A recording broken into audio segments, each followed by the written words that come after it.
ትናንትና ቼልሲና ባርሴሎና የነበረውን ጨዋታ የሚገርም ጨዋታ ነበር። የሚያዝናና በተለይ ለቼልሲ የሚገርም ጨዋታ ነው የነበረ። ባርሳ ባልተጠበቀ መልኩ እንደዚህ 3-0 መሸነፉ እኔ በጣም አስገርሞኛል ሆነን ለመናገር።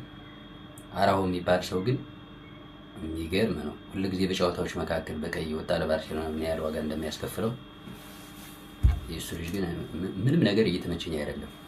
ቼልሲ ግን የተለየ ቼልሲ ነበር ትናንትና፣ የተለየ ለአርሰናል በቃ ሌላ መልእክት። ግን የሆነ ትንሽ ልዩነት አለው አርሰናል እና ባርሴሎና። ባርሳ መከላከል ላይ የለም፣ ደካማ ናቸው። አርሰናል እንደዚህ እንደ ባርሴሎና ትናንት እንደነበረው ጨዋታ ቀላል ይሆንለታል አልገምትም ለቼልሲ። ግን የትናንትናው ቼልሲ የሚገርም ቼልሲ ነበር። የሚገርም በጣም ስቲባው፣ ኤንዞ ፈርናንዴዝ ማን ልበል፣ እያንዳንዳቸው ሁሉም ተጫዋቾች ምርጥ ነበሩ ትናንት፣ በጣም ምርጥ። ካሲሄዶ ሁሉም ምርጦች ነበሩ።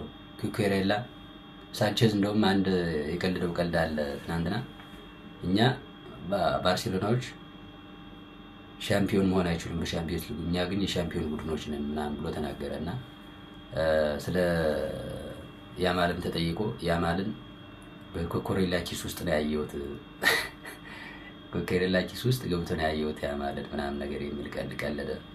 እና የሚያስገርም ጨዋታ ነበር። ቼልሲዎች ትናንትና በጣም ተዋጥቶላችኋል። አሪፍ ነው ያዝልቅላችሁ። ሼር ኮፒ ሊንክ አድርጉ፣ ቤተሰብ ላይክ አድርጉ፣ ዝም አትበሉ ተመልካቾች።